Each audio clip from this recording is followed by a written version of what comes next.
Hello, welcome to Podsongs. I'm Jack Stafford, and I interview inspiring people who are in service to others as inspiration for new songs. This is continuing on from the last episode. It's also about volunteering in Greece. Now, these two young ladies really did live in service to others. They do live in service to others. They're an truly inspiring pair. Let me please introduce you to Esther and Laura.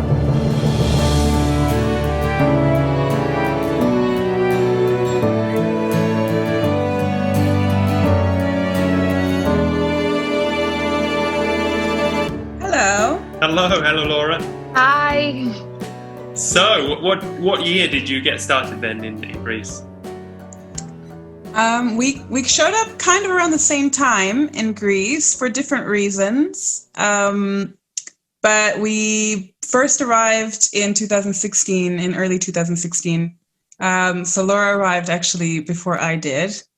I can have her explain why. you were friends then, or you were friends before? We had met during our master's degree in London, so that's where we became friends. And you studied development. What did you master in? We studied actually in the War Studies department, a degree. It's sort of a mouthful. It's called Conflict, Security and Development, but essentially is kind of like conflict resolution and international development and post-conflict reconstruction, like all in one. Wow. One theoretical mouthful for 1 year in London. Okay. Yeah, and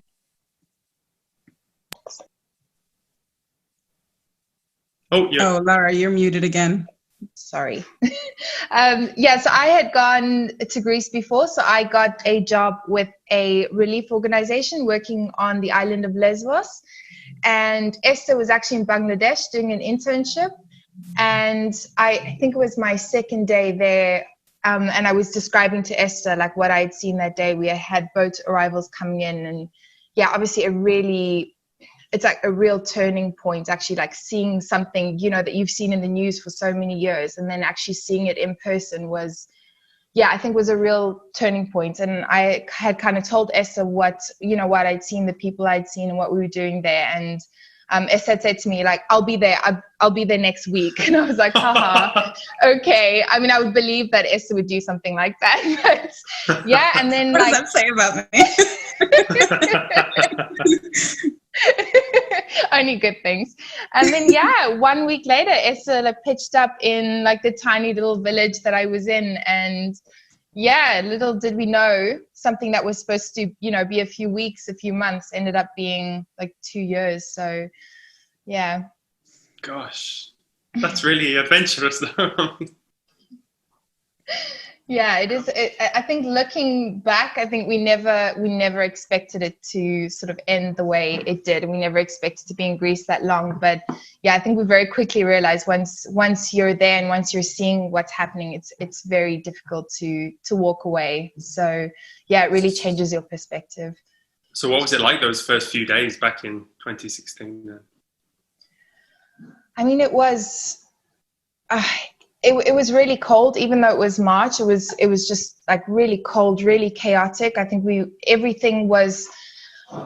was just complete upheaval. I think when I had arrived, the borders to the EU-Turkey deal was just about to come into play. The borders to the rest of Europe had just been closed. So like March 2016 was a real sort of turning point in the crisis. So everything was just so chaotic, just constantly changing, really unpredictable. And the boat arrivals had stopped largely, like, in sort of October, November, you had, hundreds of boats arriving a day. But by the time we had gotten there, that had really slowed down. But I think it was just complete chaos. We didn't know what was going to happen. We, had heard rumors that the camps there would be turned into detention centres, that things would just change massively. And little did we know that that's what started to happen. So I think it was a time of real upheaval when we had arrived. Gosh, detention centres, Yeah, the week I arrived was then the week that the deal was signed. So I showed up in Lesbos, which is where Laura was working at the time. And I came to join the same organization as a volunteer. and things really had slowed down to a point where I think the 2 weeks I was on Lesbos, we only had one boat arrive. Oh, wow. And then there was a big shift of volunteers to the northern border of Greece, border with northern Macedonia, because that was kind of where everyone had clustered trying to cross. But once the border had closed, there had been these informal camps developing. The biggest one that was in the news for the longest was called Idomeni. And I think at its height, it would have been over 15,000 people that were in an informal camp. So informal meaning nobody was registered. There was not formal accommodation structures. It was all very much basically a giant campground of people living there indefinitely in the hopes that the border would open again and they could continue on. So the vast majority of people had not anticipated having to stay in Greece longer than even a few weeks. And then, of course, for politics and other reasons, the border was closed. And then Greece started becoming the host country for all the people that were coming through. Gosh, were they getting food and basic supplies, or was it a struggle? I think it was... Yeah, go for it. Sorry. So, I think everything was very haphazard in the beginning. I mean, with anything, there's just so much bureaucracy, especially with the bigger organizations. It took a really long time for people to sort of adequately supply food and what people needed. So I think it did, eventually that provision was there, but it took a while for it to be set up. And even when it was set up, cooking in a camp for like 15,000 people when people aren't registered, people just spending hours in line for really terrible food with no nutrition. And I think the volunteer projects filled in a lot of the gaps. They would come and, make, so those projects that maybe weren't the most essential needs. So it would be like, people making soup or people providing diapers, people providing like activities for children. That's sort of started to happen, and these little volunteer organizations started popping up and sort of filling some of those gaps that became apparent. Oh gosh, so where did you go next then? After you went to the border area?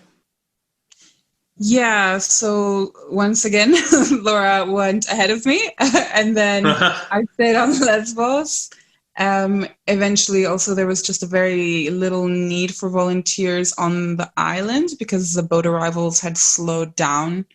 And the camp, one of the main camps on the island, which still exists today and is quite infamous, which is Moria Camp, at that point definitely did not have the population it has now, but it had closed its doors to foreign NGOs. So it was becoming a completely Greek-run facility. And the organization that we were working with basically got kicked out of that camp. So we were no longer allowed to operate inside.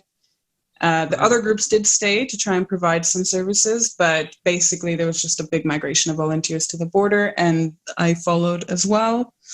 And we ended up volunteering in a smaller camp that wasn't Idomeni itself, but let's say about a 20-minute drive away from there. Just a few miles inland.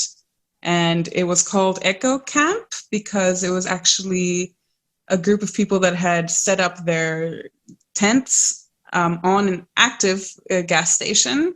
And in Greece, one of the biggest companies is Echo. So it was the Echo gas pump, EKO.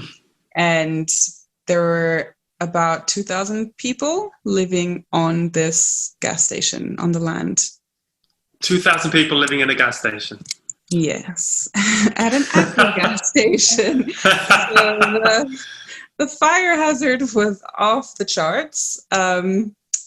Amazingly, no major incidents happened during the whole time we were there. So, I mean, I think that is actually a miracle. But the potential was there for things to go very wrong. Okay. All right. So what happened next?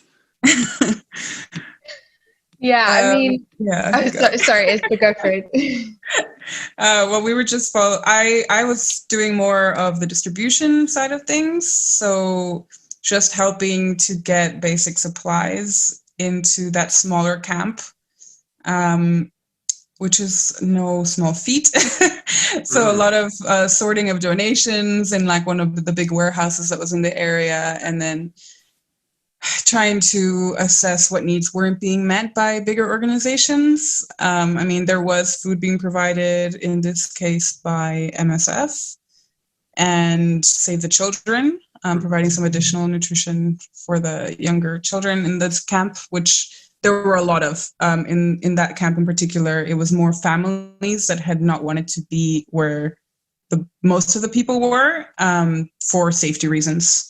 So there were a lot of families with really young children. There were quite a few people with disabilities as well. So it was in some sense like a much smaller, more like family feel camp, which also meant it felt a lot like a small village and like a big family. So we very quickly just got completely wrapped up in like the daily life in the camp. Obviously we were there like to support as much as we could, but then of course you develop relationships with people, and we became kind of like embedded into this daily life. I guess people knew each other from the same village or the same family, so they were all traveling together. A lot of people, they must have could set up this small community quite quickly. Yeah, definitely. There were a lot of, we arrived here with this family and this family. Like this, they were all in the boats crossing together, for example, or people that had met even before while they were still in Turkey, for example. So a lot of these little connections, definitely. And also a sort of organic community that comes out of that. So little people that set up their shops in the camp, and like there were a few bakers or a few falafel stands. Because once it became clear that it wasn't going to be possible to cross the border for quite some time, people need to survive. So they kind of set up as much of a daily life as they can. I mean, I saw these are skilled people. I saw the video on your website. They're engineers, architects, pharmacists, and I mean, they've just had their life stopped and their studies stopped or their work stopped, and now they're living near a petrol station. I mean, it's such a shock to the system. And I think that's one thing that really changed, I think, for both of us. You have this image of like going to help Syrian refugees, and you're like, oh, I'm just gonna, just go and help and do what I can to help these people. And I think even though we were very sympathetic to the cause, I think we weren't really engaging with the fact that, they are really able people. They are doctors, they're engineers, they're just super capable people with, with amazing skills. And I think it became very apparent to us very quickly that, people, they do not need our help. They're perfectly capable. You just give them the tools and they just do everything themselves. There's just so much skill within the camp, and I think that's something we learned really early on, especially because we had built friendships with these people, and they became like a lot of them like family to us, and we just realized, like, if I think Esther always used to say, if we just dropped off like a load of bricks and some cement and sticks, like this place would be like it would just be a whole town, because it is, in the beginning when we first arrived, there wasn't much. And then a few weeks, a few months, like as Esther said, all these little shops began to pop up. People built, people planted these beautiful vegetable garden. People painted, like I remember a Syrian artist that like painted on the side of her tent, like this really beautiful artwork, and people had created very, very impressive, like patios and, kind of entertainment areas. And then there was like a fur couch that had popped up somewhere, and it's just like it was just amazing. And we just very quickly realized, like, we just needed to get the stuff in, and people could just do could do whatever they wanted. They didn't really need us. But I think that was something we realized really early on, and I guess how things that's a big message we took away, and I guess that's why we ended up starting the project we did. Yeah, so how did that come about then? We were talking just before this, kind of to get our story straight. And we realized there was actually a very formative day in our time in Greece. We'd maybe already been there 3 or 4 months at this point, I think. or maybe 2 months. The problem with looking back is that a day in Greece can feel like a week. So we think, especially this day. Surely we were there for 5 years and it was maybe just 1 year. So the time is warped in retrospect. Okay. But I remember there was one day that we were probably very stressed out. For sure, we were very stressed out for XYZ reasons.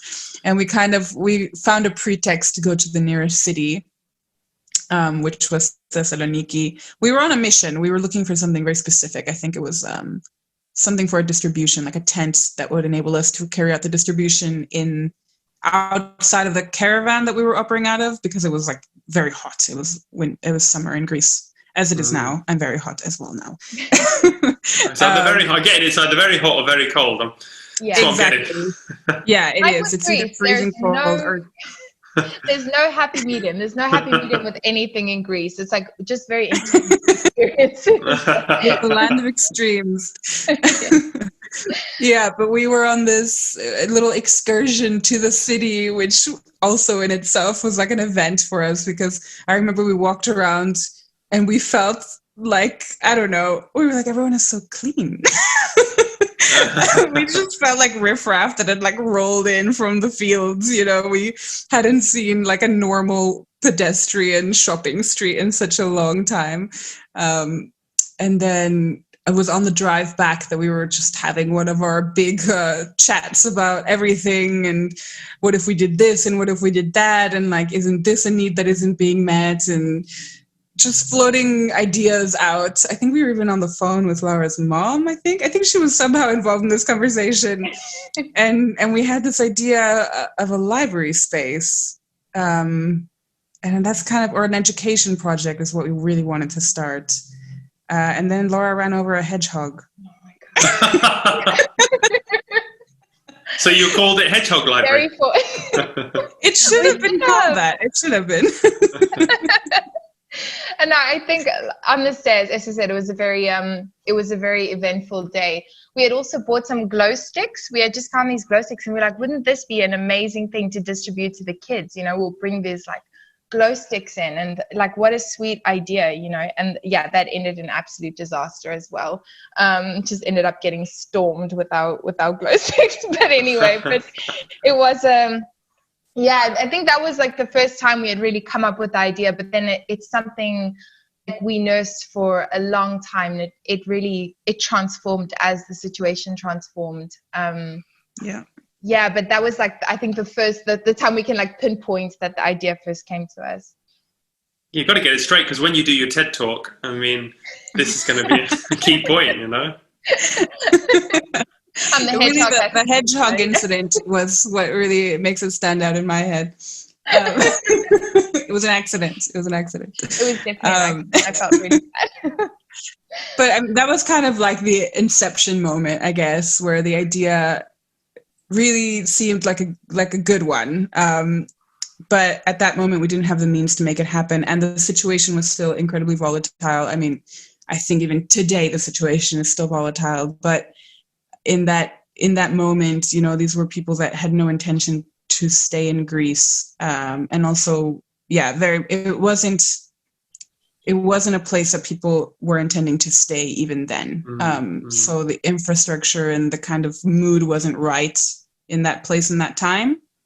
But and we also still had a distribution to run, so that there were still daily needs that had to be filled. But then the moment we kind of started fleshing out the idea further is after we went back to the UK. And we only really did that the moment that the camp was evicted. So at a certain point, the Greek military came in, and they forcibly evicted the big camp on the border, as well as the smaller camps that had popped out around it.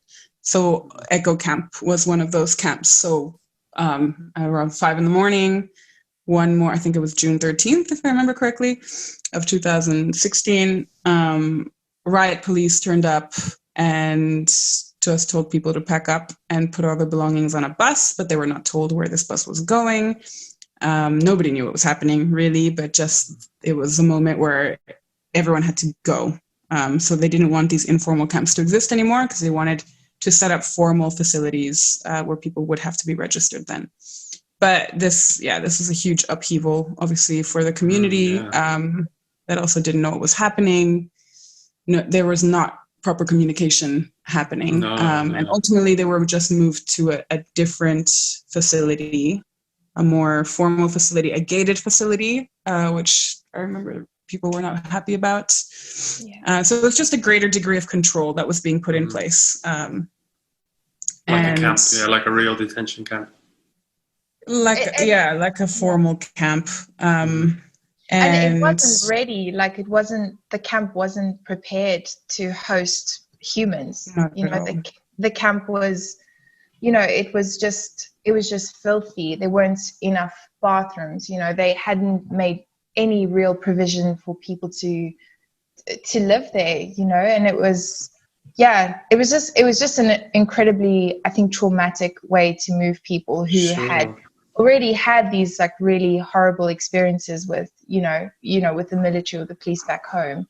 And then for it to happen in that way, while people are sleeping, it was really just, it was just really just horrific. And I think they were desperate to get like eyes and ears out of the camp. Anyone who was a volunteer, very long story, Esther and I were living at the camp at the time actually. And like their mission was just to get volunteers, to get anyone who looked like me there, to get anyone like out of the camp. They'd block the road. And they just wanted to do it quietly with no eyes and ears on what was happening. Jeez. And it was a really, I think, a really traumatic day for people. It was, I think one of the really horrible moments in Greece. It's just like when people have already been through so much, to be treated like that was just really horrific. It must be. I mean, you did all that. You did this master's in this. I mean, it's probably the last thing. What they tell you not to do? No, I mean. Yeah, and I think. So they sort of identified anyone who was a volunteer, and they like put them all in like police vans, including Esther and I. So we tried to blend in, it didn't work. And they took all of us away in police vans and just took us to the police station, just tried to hold us for as long as possible. And like, I'll never forget, Esther and I had walked, we just walked for ages when we got like released. We walked back to the camp, and I just remember, like, while the evictions were happening on one side of the road, the petrol station, the other side, they were having like a barbecue. They were just like the same people that were like evicting people on one side of the road were having a barbecue on the other side of the road, and it was just, I think, the inhumanity of so much of what happened in Greece. Just, I think that's part of the reason we ended up staying for so long. I think is just, we just felt like we had to try and be there for people in the ways that we could. Gosh. Yeah, that's terrible. Jeez.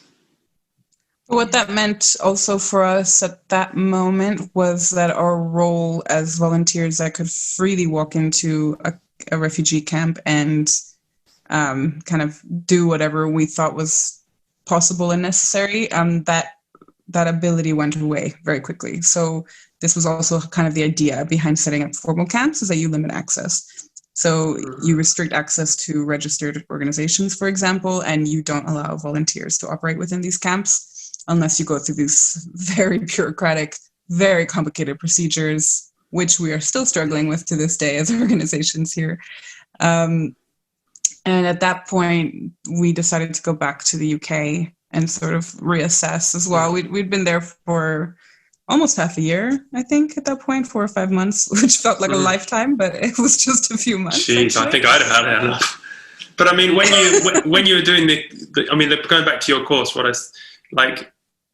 are there people who did that course who joined NGOs? I mean. Yeah. Well, all sorts of people go through all sorts of career paths from there. And I think that's I think we spoke to you when you wrote the song initially. It was just, having all this theory and all this like preparation, when it came to actually just being there, I feel like we learned so much more in 1 month than we, practically than we could have learned throughout that whole year. And like a lot of these organizations we had really idolized. So like, oh, I'd love to get a position working for them or for them, you know, and like seeing them operating on the ground, I think was really massively disappointing. And yeah, it's like there's definitely issues with being a volunteer organization. You know, it's, you know, the degree of regulation sometimes is helpful, but yeah, I think it had really opened our eyes to the like the faults within the, you know, with humanitarian provision. Like it can be tough. It can be tough, especially considering when circumstances are really difficult, which they always are. Yeah, but Neil was my last guest. As a prelude to you, to build you up, and he was. I don't want to get into NGO bashing, but you know, he was just very disappointed as well. And you know, obviously they have a very difficult job to do, but he said they were applying like, you know, Western values or Western, not, you know, like normal rules and regulations to a situation that, you know, you've just got to get shit done. Like for sure. And I think like Neil and Caroline are two of the people that I think were just amazing. And they did something that was really, I think a lot of the big NGOs would frown upon so heavily, because it's not something, you know, you really do, providing assistance in that way that is so like holistic and so empowering. And I think that is often just missing from, you know, sort of conventional humanitarian provision. So do you have like a new blueprint for how to run an NGO, like to get the refugees to run it themselves? Or I mean, what? Well, in the best case, for sure. Yeah. I think local-led anything is always better, and refugee-led refugee provision would be fantastic. I think, unfortunately, yeah, the infrastructure is really lacking in a lot of places. And ultimately, I think, you know, especially I'm in this moment now where I'm coming back after having been away for 4 years. And I have no illusions that things have improved. In fact, I think things have worsened in a lot of ways. But this is the result of putting people in a situation where you strip them of dignity, you strip them of agency. They are, as we said, completely capable human beings. They have skills, they have knowledge. They do not need help to make their lives. They just need permission to go and live their lives. And when you put them in a camp and you gate them up and you leave them there indefinitely, without information, without proper access to education or employment avenues, what happens is you just waste that human potential. And that also means that people lose their motivation to do things. Of course they do, because what are you going to do it for? If there's no way out of the situation, what is the point of doing anything? And, you know, I think that's what we saw very, very quickly within a few months already, of this like stagnancy that comes around and really, really messes with people's heads. You're not going to bring out the best in people, are you? If you just get, you know, men and grown men who have been working hard and women who've had running it as well. You know, it's like to just sit down all day. And I mean, I would go pretty crazy. Yeah, exactly. And, you know, obviously a lot of focus is often on children, as it must be, because this is a situation in which children lose out on essential years of their development and education. But really it's, you know, these parents and families and grown people that have their skills and qualification, and they just are not allowed to use them. And that's what quickly became our focus group for us, that we wanted to create something that would do, I mean, obviously we can't fix a situation. We can't fix the lack of employment in Greece, or we can't fix all these like big scale, like large level issues as two people. But we had to think, okay, what can we do that at least lets people engage their minds for a little bit? Because so there's no NGO that does that. There's no NGO that does that, or like it's not. At that time, it was very early days. It was just moving out of an emergency scenario where people really just needed like food, shelter, clothing. And I think I don't think it's an exaggeration to say we were one of the first libraries to pop up in the camps in Greece. Yeah. Maybe I'm wrong. Laura, what do you think? I would tend to agree. No, I think at the time, and I mean, it makes complete sense, right? It makes complete sense that you look after people's absolutely essential needs before you start thinking of those ones that aren't that essential initially, let's say. But yeah, I think that's something we also realized early on. Like, yeah, once people have those basic needs met, there's just so much more. There's so much more, and people desperately need hope. They need opportunities. They need something to work towards. They need something to live for. Like all of us, when you're just sitting around a camp all day, you're completely isolated from the community by distance, never mind the language and all the other barriers. And then you are just forced to sit around in your tent all day. Even cooking, even cooking isn't something that was allowed to people in the beginning. It was like standing in line for a few hours, getting that really horrible plain rice with 3 peas inside, and that's people's lives. I remember that was something that we heard a lot in the beginning, was my life is standing in a line waiting for something, and that's just it.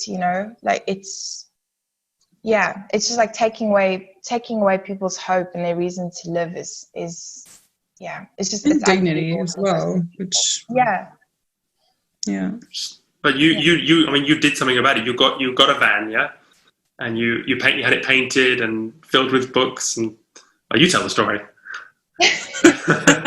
Oh, right. The thing you wanted to hear in the first place. This is one of these topics you have to be careful to bring up with us, because we'll take you down 10 rabbit holes. We can come back to it. Let's solve the world. I can put the world to rights all day. Well, yeah. So kind of what we had touched upon is that at that point we left Greece for the first time since we'd arrived, really. Shell shocked. For sure, kind of unsure what to do in the quote unquote normal world. And we sat down with some volunteers that had also been in Greece with us and kind of fleshed out this idea for an education project. And that's kind of where it started. So we heard of 2 other girls that had also had the exact same idea, essentially. And so we kind of got together with them, joined forces, and we started crowdfunding for the resources, for the money to buy the resources that we would need to set up a space in this new formal camp, essentially. Okay. Yeah, and I think at first we didn't have, I think we had floated the idea of something mobile, but it wasn't something we really took too seriously. So we were focused on getting a physical space, but I think we were always concerned that, because at that stage there was a space in the camp that we could have potentially used for the library.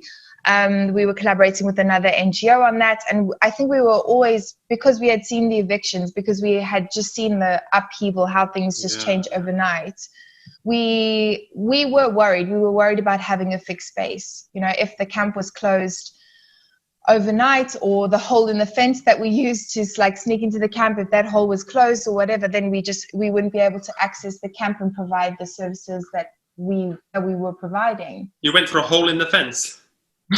Yeah, so many different. Well, I mean, oh my god, the number of times we got dragged out of the tent, out of the camp by the Greek police, we probably can't even count anymore. But eventually it just became a game for them. I think they were just bored, so they just went to find volunteers and kick us out of the camps. But yeah, but I think so that was it. So there was a fixed space in the camp. We were great, beautiful, but we were concerned. And then long story, but this NGO stopped operating in the camps, and then there was an independent space outside of the camp, a house up the road, that there was the kind of community space, and we could have had a library there. So then that's what we sort of worked towards crowdfunding for, getting books. We started teaching English as well, all different levels, and started crowdfunding for our books, and that's kind of how things started. And then you got a van from England, yeah? Yeah, and then so then I think once we were in this independent space, we just knew that things could change overnight. This camp could be evicted, and then everything that we've invested in just would be for nothing. And I think we were really concerned. And I think once we started getting the resources in, once we started crowdfunding, it became very apparent to us. We were like, wow, we're getting some really good books, we're getting, and we were kind of getting resources. We're like, this is actually too much for this camp, and there was we were like, oh, how do we, is there a way that we can spread these resources around? Should we try and stock other libraries? And then, we got the idea of a mobile library, and we worked with some volunteers who had worked in that initial organization with us. They helped us crowdfund. They found the van in the UK. It was an old school bus. It had been used as a school bus for over a decade. The van was named Gary, and we found all these resources, hundreds and hundreds of books, and they just took all the seats out of the school bus, filled it with books, and then drove it down from London all through Europe until it arrived in Greece. So. Yeah, Esther and I weren't on that trip, which we regret. That would have been a crazy trip. Shame we couldn't get one of them to come and talk about what that road trip was like, because it sounded quite eventful. Oh gosh, that's a whole other podcast. I think you'd maybe need a 2-part episode for that thing. But I think Esther and I was speaking this morning, and I think she put.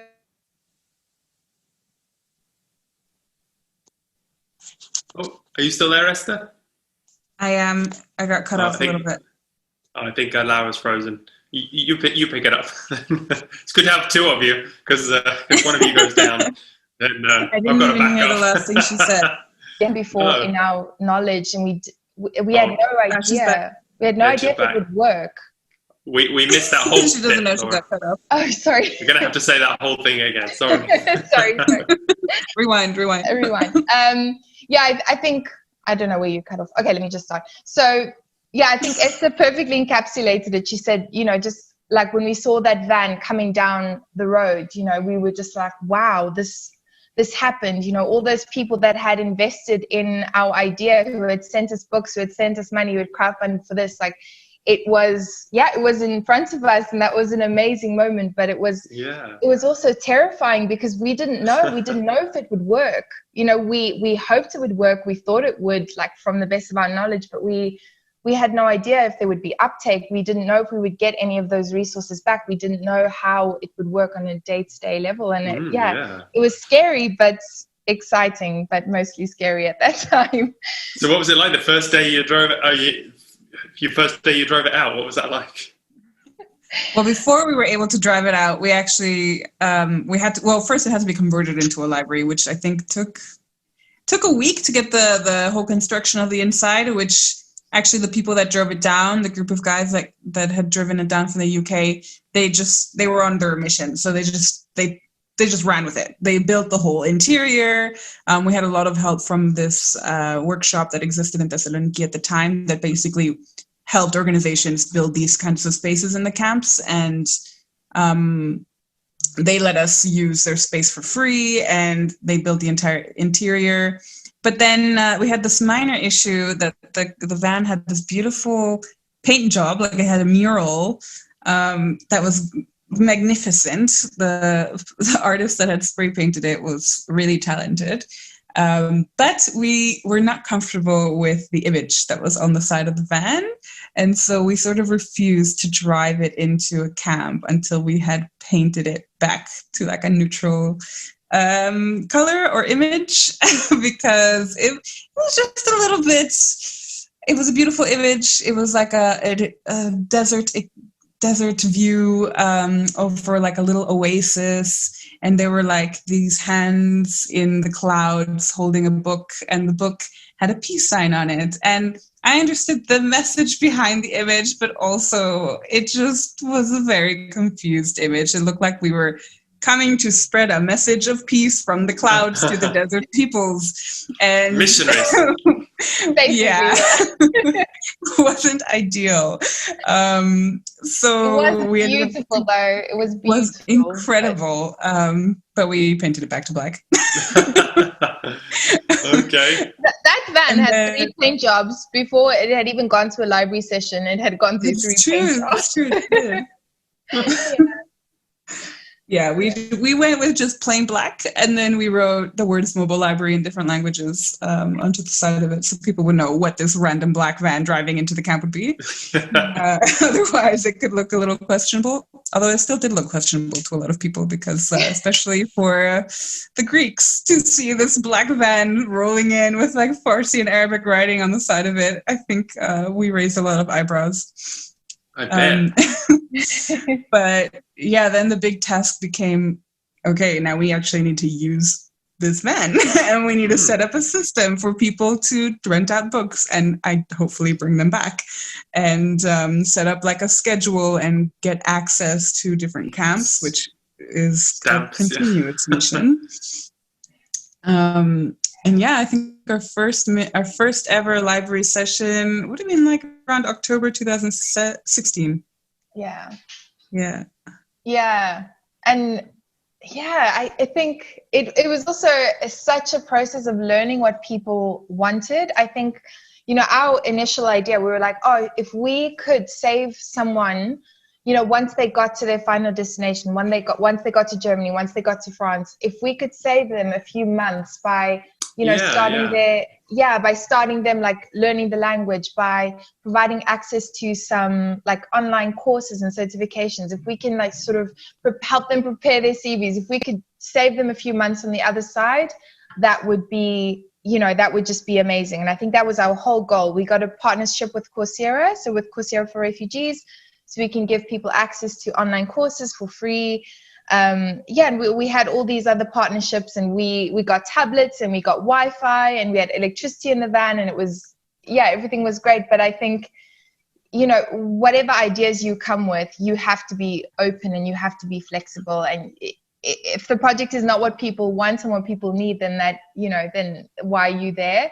And I think we realized very early on that like language learning was a huge focus, just as we suspected. Language learning was a huge focus, but in a lot of ways, like the online learning sort of idea didn't take off the way we wanted. But then like the books, the actual library element of it, which we thought would kind of be secondary. We're like, oh, we need some books for like, for decoration because they'll look really nice. The books just completely took over the project. And I think, it's like that idea of providing people with like a sanctuary and an escape kind of became more of a focus than, helping people move on, which I think was, it was surprising to us, but I think really, really beautiful. So we very quickly had to adapt our whole idea and sort of like get those books. If that's what people wanted, then we had to change the kind of resources that we needed and had to try and find those. So no easy feat, but no. You're making how long this whole, what kind of time frame are we talking about for this whole project then? I mean,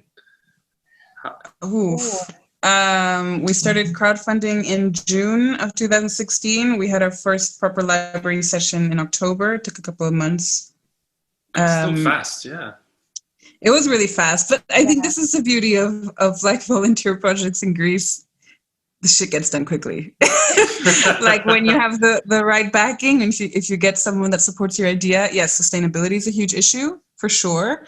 But it was still this moment, and this has become definitely harder over the years. It was still a moment where it was on people's minds. It was in the news. People knew what was happening in Greece. Of course, like especially today, there's a lot of stuff going on. This little thing called COVID as well that has maybe taken the headlines. Okay. But there, so it was a time as well where it was maybe a little bit easier to mobilize support behind a project like that. And we definitely capitalized on that, as did many people. But the beauty of like what Laura's describing, where, we thought, okay, people definitely want to do online learning. People definitely want to like cut some months of integration off the other side. So they want to learn a language. Your idea of what people need is maybe sometimes a little bit on the money, but most of the time people were going to surprise you. And the beauty of it was that people would come into the space with all sorts of requests. I mean, there were people that didn't want to do online courses. There were other people who just wanted to learn a bit of German because that's where they wanted to go. And so that they just came to learn something and that's all they needed. There were other people that just wanted to look through the shelves and pick up a book.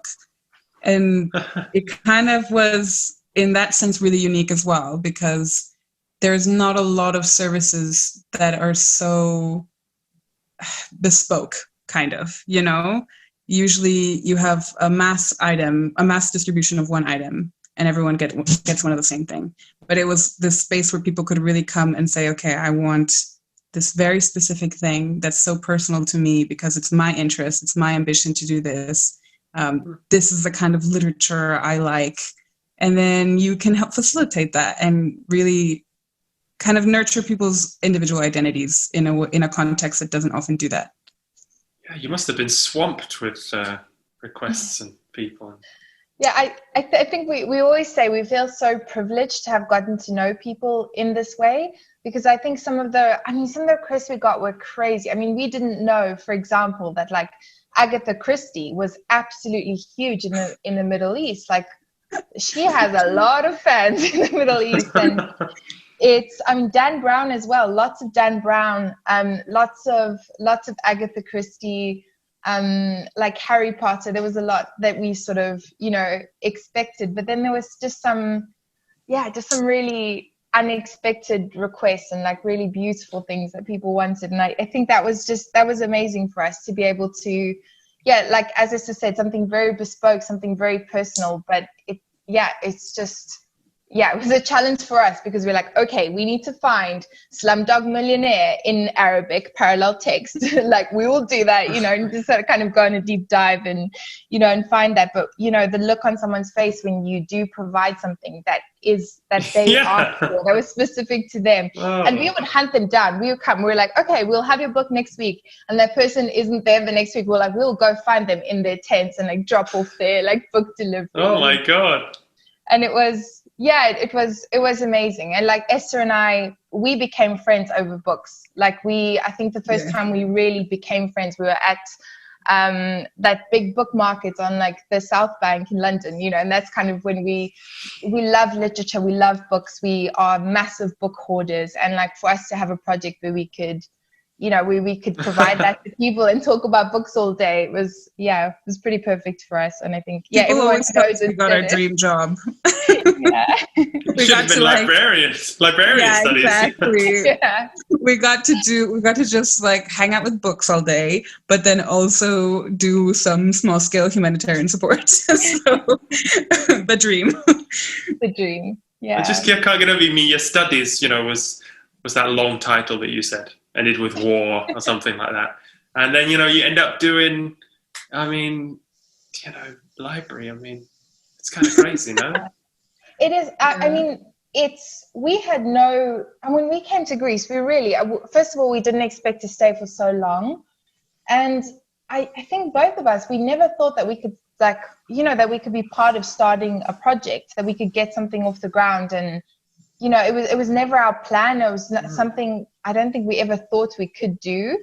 But that's Greece for you. It's such a unique context where you can just, take an idea and run with it. And I think, it was really, we couldn't have predicted it, but like it's such an enriching experience for us. What did your lecturers back at university think? You did. Surely they give you a PhD now for that. You would think. No. I don't know if you ever contacted any of the lecturers and told them about it, Esther, but I didn't. Maybe we should go back and ask if we can get a PhD from it. That's a minimum. Yeah. I'm serious. Like a TED talk about, you could, because it's so, you had the Red Cross and the Médecins Sans Frontières, isn't it? The Doctors Without Borders, but after, like you say, after 2 or 3 weeks when you settle into a camp, you're bored pretty quickly. And like books would seem like, with all these different NGOs, that there was one supply, of all the books, people throwing away in markets and that, just to put them in a truck and send them, that would kind of be the minimum, no? Yeah. It's not something that's really on people's radars, I have to say. And it was still a question that you could, even if people didn't voice it always, and some people did, there was a lot of skepticism around it. And I think I understand that perfectly, because like a lot of people talk about, I'm sure you've heard of Maslow's hierarchy of needs, right? Like people aren't going to think about this higher level, like personal development stuff unless you have your basic needs met. And it's true. It's definitely true. But I think in these kind of long-term situations where people's basic needs were being met at a very basic scale, this was not a comfortable life by any means, living in a refugee camp in a tent, with food distribution because you're not really allowed to cook for yourself, in a giant warehouse that has no heating. It's not equipped for winter or for summer, both of which are very severe in Greece.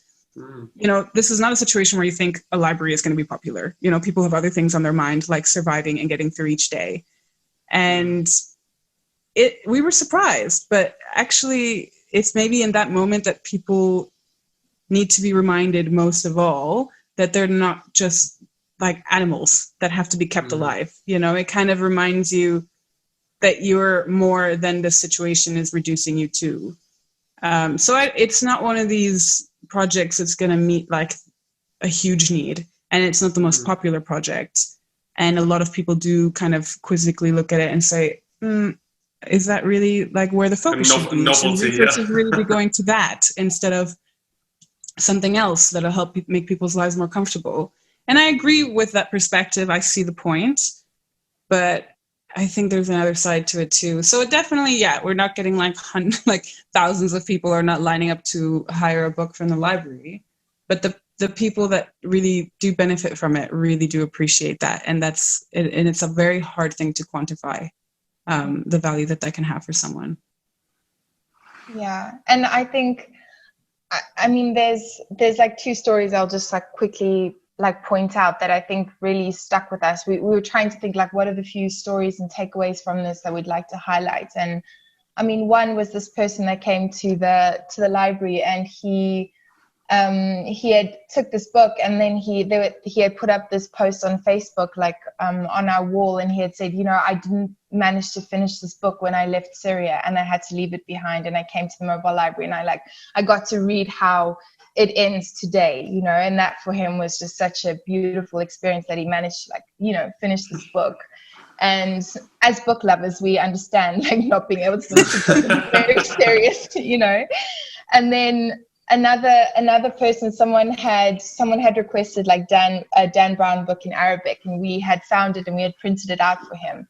And and then the camp was evicted before we had managed to come back to the next library session. So, we lost touch with him and we never got to see what happened. And he had found us on Instagram around a year ago, and he sent us a picture of the book, and he's like, I still have your book and I still read it, and like it brings me so much happiness, and we were just, like that's for us that, it's not something that helps thousands of people, but for some people it means a lot, and that's enough for us. Like Esther says, you lose your own sense of like your own value and your own worth when you have a system that like just devalues you and sees you as nothing, just sees you as nothing. You just, you're suffering and you're waiting and you're just like living in this stagnant situation, and no one cares, no one is doing anything. And I think that was important for us, is just that kind of like that dignity and that hope, and just providing something small scale that you're like, no, you're more than that. Things are going to end. What do you need to either make this wait more comfortable, or what do you need for the next stage? Because there will be a next stage. There is hope. And the name of our project was obviously inspired by the first camp we worked at, right? So EKO, and then we kind of changed that, and like, and for us, like, we're not really happy with the name, but we still like it's our name now. It's fine, but it stands for like education, community, hope, an opportunity. And I think those are all at the heart of the library and what we wanted to do for people. And it's something I think we're very privileged to be a part of. And it was definitely an effort by so many people to make it happen. I think. Oh, sure. Yeah, it wasn't just Esther and I. We didn't want it to be our project. We wanted it to have a life after us. And I think it was just amazing seeing people mobilize together to make this idea happen. And the fact that it's still running today is amazing for us. So. Yeah, so that was 3 years ago that you started, yeah? So what is the situation now? Oh, 3 years ago that we left. Oh, sorry. So what is the situation now then in Greece? Also with the library and in general? This is part two. Can we have another? Because you're in Greece. You're in Greece now, Esther. Maybe some people don't get that. So you've just come back, yeah? How long have you been back? I just arrived a little bit over a week ago. I'm not back in Athens, which is where we left the library and where it's still operational. I'm actually in the north, a much smaller city called Ioannina. And I'm here volunteering with a different organization that we met through ECHO, though. That connection was made years ago. But the library is still in Athens, and there's been several people that came on board since we've left, but right now we have 2 girls running it, Kira and Becca, and they are rock stars. And I really wish that you could hear it from them directly. But yeah, they've kept the library running this whole time. Wow. And yeah, we have done a much better job than we ever did, I have to say. There's a little bit of jealousy there, but yeah, they're doing an amazing job. And it's the situation in Greece. I don't really even know how to talk about it. It's not gotten better. A lot of the people that we interacted with in our time here have moved on to other countries because there was a relocation program in place while we were here, but that ended in 2017. So that was basically other European countries would pledge to accept X number of asylum seekers, and then they would be moved from Greece to that country. But that program is over now, and there's very little effort or will to move people out of Greece. So a lot of the effort is actually keeping people here, and minimizing movement onto the rest of Europe. Wow. So what that means for people in the camps is that the avenues to move on are extremely limited, and obviously more and more people have arrived. So a lot of these camps are overcrowded. I mean, people have been hearing about the camps on the islands, most of all, that are at over triple the capacity they were built for. So Moria, Laura, I don't know if you remember what the population was when we arrived in 2016. It was small. Not even 3,000 by the time when we had arrived. And now it's, I don't even know anymore, 12,000, 15,000?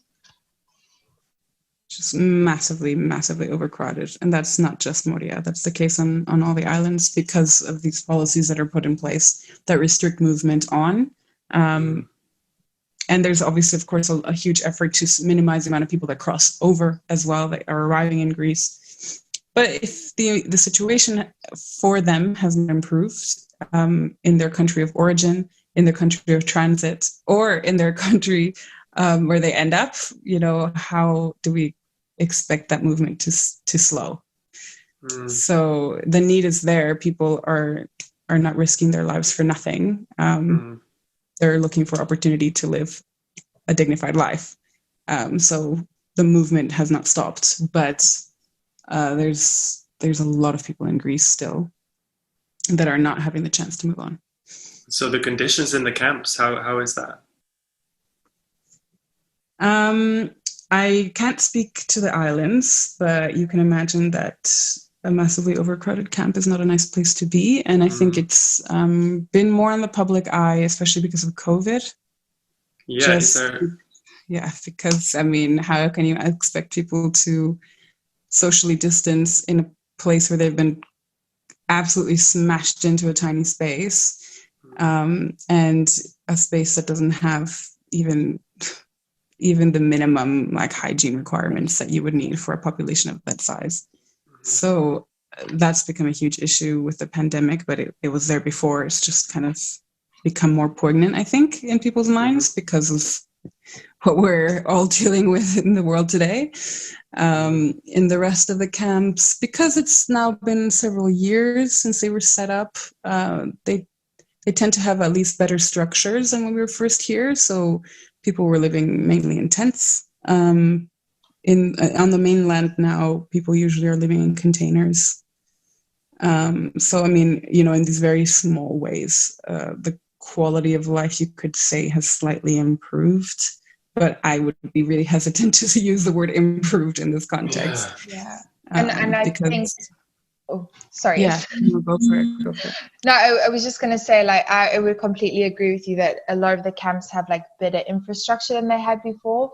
But the thing that's happened is a lot of the camps that were shut down are being reopened again. And it's a process of, like, making those camps fit for human habitation, and that hasn't been done. And this is just the story of Greece. Like, people get moved into camps way before they're ready for people to live in, and that's a situation now. People from the islands are being moved to camps that are like completely just completely horrible. And one thing we heard recently from our team in Greece is that, you know, people that have status, people who actually manage to get refugee status in Greece, are homeless, and they are like having to move into or trying to move back into these camps, and they're being stopped from doing that. But there's just a massive like trend of homelessness for refugees and for asylum seekers in Greece. So yeah, and without the chance to move on, without the hope that there's something beyond this, it's just unimaginable what people are having to go through. So they've been like 4 years in camps, or more than that, or some people. Yeah, yeah. Jeez. And who knows how they will, like, who knows what happens after that? Because even, you know, people, like, as I said, our team said that some people had moved into the camps and they'd gotten status and they had been kicked out, you know, so there's just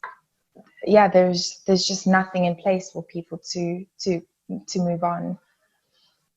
Yeah, I mean, at least try and form communities. No, I guess the Greek government don't want them. They're very against making permanent structures and things like that, I guess. So, what is the politics behind it? I mean, to be honest, I don't have a. I think when you're out of Greece for a long time, you don't have the clearest picture of what's happening, and I think especially in Greece because it's just like chaotic. But what I can say for sure, and this is the case when we were first there, and it's still the case now. I mean, you know, Greece is not a country that's in a good economic position. You know, its own people are suffering under this economy that's just like barely holding up. And then you put so many more people into that situation. It's like, how can people live there? How can people build a future there? You know, I mean, Greek people are leaving in droves if they have the chance to try and like build a life outside of Greece. You know, massive youth unemployment, really like crazy cost of living considering what the average salary is in Greece, you know. And then you just put people that don't speak the language, who, you know, are maybe not integrated in a lot of ways. How do you put them into the economy? How can they even have the chance to get these jobs if locals can't get them and they don't exist for locals? How do you accommodate other people? Yeah, and then COVID on top of it, I guess. Exactly. Yeah. So what are you? Country, Greece just does not have the capacity to be a host country, basically. So what are you doing, Esther? Then what is your? What have you gone back the second time, the third or fourth or fifth time? It is actually just the second time, and it was not an easy decision to make, I have to say. Okay. But I'm basically working with an organization here that runs a community center opposite one of the biggest camps in this region. Okay. And in a lot of ways, it's very closely aligned to sort of our vision and our values that we had with the library. So it feels like a natural continuation in a lot of ways of the work that we were doing before. They're an amazing organization. So they run a maker space and they run all sorts of workshops and allow people to have a chance to learn things and share what they know, and is like a thriving little hub of creation. And it's really an amazing space, but unfortunately due to COVID, they've had to close. And because of COVID, the Greek government has put a lot of restrictions on movement in and out of the camps, more so on the islands than on the mainland. So people are allowed to leave the camp in this area, but there are restrictions on the amount of people that can come in, like visitors are not allowed. And in general, there's just more restriction on activities. Although I can tell you from having walked down the center of the city the other night that nobody's obeying COVID restrictions in their daily lives. But for some reason, that's not, there's a lot of lockdown on activities that involve refugees and asylum seekers. And the library can still move around? Yeah, so okay. We can still move around, but we've had the same issue of this region of activities. So a lot of it has to do with our registration in Greece, which is this whole other puzzle, which is like impossible to even describe. Actually, but unless you have like a certain type of registration, which is a very complicated, long, expensive process for a small organization like us, we will not be allowed to enter some of the camps. And while in practice we have been allowed to, if we're cooperating with another organization that works in the camp, for example, or if whoever is in charge of that camp at that time kind of makes an exception for us. But right now it's becoming harder and harder to even enter. So the advantage of our mobile unit is, this is why we built it this way, is that it can, in theory, operate without having to enter the camp because it's self-sustaining and it has everything it needs inside the van, and we have power and we have all these things. But of course, it's just really hard to do if you can't enter the camps. Yeah, so COVID, as in many places, it's a real problem, of course, but it has also been kind of used as an excuse to make life more difficult for small organizations on the ground. So that's kind of what's happening at the moment. Okay, but you have things to do there. You're working with a small number of people that can come into the center. Yeah, so right now it's completely closed in preparation for reopening that's happening in a couple of weeks. But then, yeah, of course, it will have to follow restrictions and social distancing and also the general rules for any public space in Greece at the moment. So the maximum amount of people that can be like in one space is 50, I believe. So, yeah, I mean, as with any activity that's trying to keep going during COVID, you have to keep all these hygiene practices in place and like social distancing measures and limit the amount of people.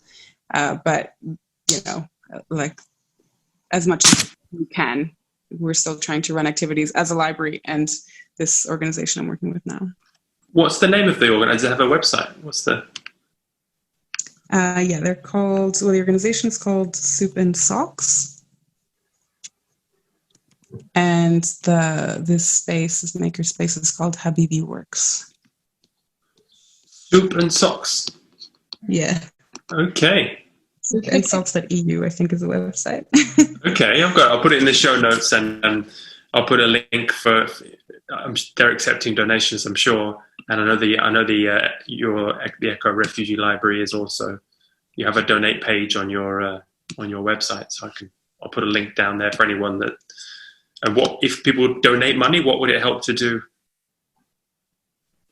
And if people donate money to the library specifically, it will help us get the resources that we need. I think we, as communities change and the situation changes, we often have to source resources in different languages that we don't have, and it's, obviously bringing something like books to Greece costs a lot of money in postage, and so it would go to funding resources, to printing resources that we need, and just generally making sure that the library is is a fun place that people can get what they need. I feel like I didn't say that well. Esther, go.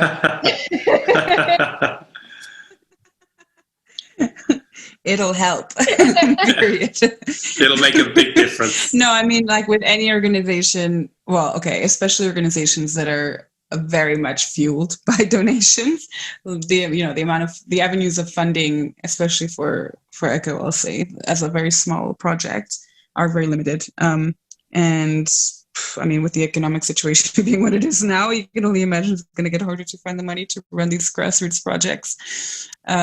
So any little bit goes a long way, let's put it that way. Okay. And the beauty with a project like the library is like our overheads are so low. The only thing, we really have is like we have to pay for gas. That's something we have to pay for consistently. And then like a kind of office storage / home for our coordinators.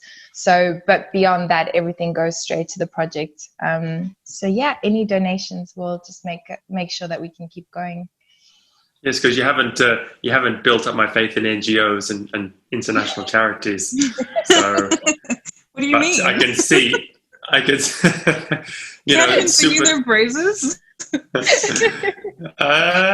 No, but I can see Soup and Socks, and obviously you're telling me how I got on their website now, and I know the library, obviously. So if I have some loose change behind the couch, or just if you want to skip a meal in a restaurant just for one night, and reduce your chance of getting COVID. We can't go out anyway to eat these days, so just send it to one of these organizations. I'll put it in the show notes, and amazing. Yeah. Thank you so much. No, well, any final thoughts? Or I mean, I'm still saying a TED Talk is, you guys have so much experience, or at least contacting your old university and saying, can we do a presentation about, the things we've done, or just to feed back into the next generation of NGO supremos. So, we actually did have a chat, an alumni event at our university. Yeah. When we came back from Greece, this is like one of the things that we focused on doing an advocacy tour. This was like winter of 2017. So we went all around the UK with the library van, kind of speaking at different venues. Oh, yeah. And one of the venues, funnily enough, ended up being our old university. And we attended this talk where different people were kind of like presenting, how they had gone from doing the degree that we did onto their professional career. We definitely felt like the odd ones out. That would have been. There's got to be a movie in this. It'd be hilarious. There's something that we get told over and over again. It's like, oh, you should write a book. You should write a book about what you've gone through in Greece, and that's definitely like in our pipeline. Once we can just like step away, just like camp on a Greek island for a month and just like write down everything that we've been through and everything we've seen and like what we've learned. Hopefully one day we'll do that, because all the best movies, the books, you have the the hilarious moments of the amateur making a difference, and also the terribly dark reality of this situation. It's just such a contrast, and it would be great. And I think your humor also becomes quite dark. So this is something we have to tailor. We haven't quite figured out the tone of this book, because I think a lot of things that we find funny in retrospect won't be funny to everyone. You gotta have to have gone through the works to find the humor in these things. But eventually you do. I can't wait to read it. You've already got a soundtrack. I've got the song for you. You can use that, in the trailer. It'll run during the credits of the soon-to-come movie. I've done half the job. Yeah. You just need the movie. I've done the music, so we'll make sure you get half the royalties of this Jack. We'll send the property away. Okay, well, I'll donate it. Perfect. Yeah. Oh, yeah. And extra. Oh no. But I mean, yeah. You've done so much. I mean, because we all dream of when Neil and Caroline went over to Greece, and I could have gone. I could have gone over to help them, and but I was busy with my life here, and I didn't.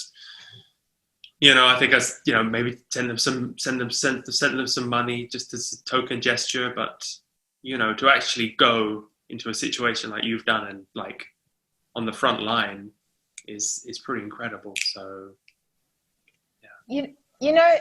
it's like people say that a lot, but I think something that we reflect on is just like how privileged we were to be able to go into that situation and just be there for so long. Because I think everyone who goes to Greece, like you just go to Greece once, you just can't help but go back because it just like grabs your heart. And it's such a place of extremes, as we've spoken about before, so it like the lows are so low, but the highs are so high, and once you go to, a situation like Greece, it's so hard to go back to like the real world, for want of a better phrase. But yeah, I think we feel so privileged that we could have been there for so long. And then obviously we had the support, like some savings and then some support from our parents, because, we didn't plan to be in Greece that long. And obviously when the library started off, it needed every single cent that we got,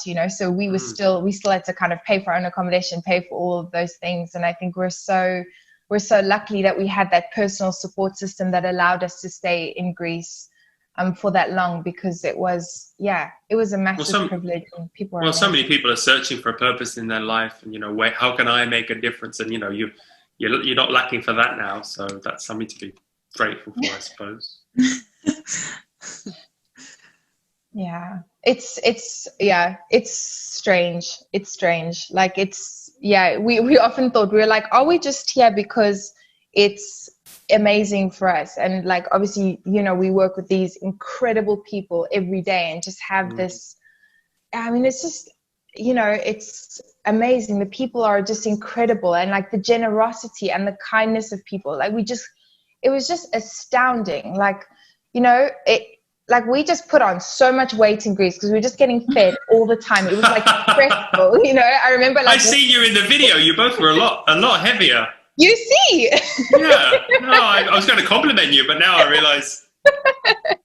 It's honestly like it's stressful. Walking from like one part of the camp to the other is like stressful because you're just so many invitations for tea and for cake and for food, and it's like, people would just like send food home with us. So like these people that have nothing, just always had something for you, always had, I mean, like gifts and food and love, and just, it was just amazing. Like I remember, we had to get to a class at like 2, and we would have to go like an hour earlier just to be able to like navigate past those like 10 tents to the thing and like try go the other way. And then like I remember that like the kids would see you, like Laura, Esther, and they would just like run and tell their parents that we're there, and they're like, why didn't you come for tea? We wait for you, and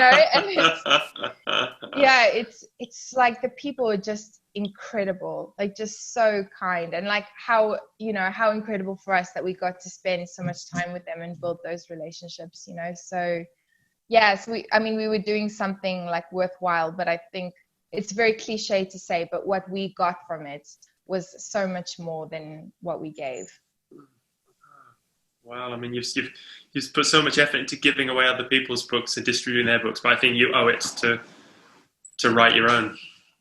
We'll have to translate into Arabic and Farsi. Inshallah, one day. Gosh, well, thanks so much, girls. I mean, unless you have anything else to add, then we'll call it a wrap. Yeah, Shane, thanks for having us and listening to us blab on. No, well, it's my pleasure, and it's so heartwarming to hear, and I'll be listening back to this. Thanks so much, Jack. And like we said, we're like going through the song lyrics again today to just get it to the like front of our minds. Like it's just incredible how well you captured it, and you made us remember things that I think we had like forgotten, and we're like, oh yeah, like, oh, you know, and it brought back so many like memories for us, you know, because I think there's so much that you sometimes lose those like little moments and those little things. And we're like, oh, Kalon, remember Kalon? Yeah, Long Walk to Freedom, you know, and we just kind of tugs our memory. And you just captured it so beautifully in a way I think we couldn't imagine, you know. So yeah, thank you. There's some phrases in that song that like make me laugh out loud. There's a lot of really clever wordplay in there. I really love it. Like between the goosebumps and the laughter, it's like it's amazing. It's amazing. Well, I have to get my ego out this door in a minute, so let's stop with that. Thank you so much. Well, you've given a great plug. I'll play the song. I'll push it on. It's great because all the other interviews I'm doing, because I've just started this podcast, I have to struggle after the interviews and sweat blood. But I've already done my homework, so this is great. This has been the most relaxed interview I've ever had. Amazing. Thanks so much, Jack. This was really cool. Yeah, No, you my brought pleasure. also like Esther, we have to have a call after this and decide when we're going to write the book, you know. Yeah, gotta set our plan in motion. Yeah. Fantastic. Oh, that'd be wonderful. Thanks so much, Jack. This was great. All right. Well, have a lovely day. Thanks. You so too. much. It was good to see you again. Take care. Take care. Bye. Bye. Our story starts at the Macedonian border. Two volunteers, Esther and Laura. There's a refugee camp here, and in the toxic atmosphere, their degrees in development didn't seem relevant. The border's closed and no one knows. They got nowhere that they could go, so they get no relocation, got no motivation, no access to books or communication. What could make them smile? Mobile library, breaking through bureaucratic bullshit. Mobile library, just solo and independent. First two, fundraising got the girls a minivan, turned into a library with a handyman, kitted in with Wi-Fi, tables and chairs, donations from Dubai, supplies from Saudi Arabia. Soon they had books in Farsi, French and Arabic, Urdu, English, Kurdish and Greek. Harry Potter helped Ahmed disappear, Ali escaped with Agatha Christie. Malcolm Gladwell showed Hussein how little things can make a difference. Mohammed was rejected, sat in his chair, silly red song dog millionaire. And when the snow was falling, the tents were freezing, Dan Brown kept people warm. While Calhoun from Cameroon, who come on foot to get there, walked to freedom with Nelson Mandela. It was a simple idea that they'll never forget. Access to books and the internet. The van keeps moving, they can't settle down, they have to park outside the camps. Stopped by police for disturbing the peace. There are no happy endings in the story of Greece. Mobile library, breaking through bureaucratic bullshit. Mobile library, just solo and independent. Only the cream of Syrian society could afford the fees of being refugees. Now doctors, pharmacists and lawyers are counting their cents, living in tents, while smugglers' kids get their homes as presents. But there's more irony when they land on the beach, 20,000 euros waiting for each. Not that it's ever really meant for them, it's there to play for the entire system.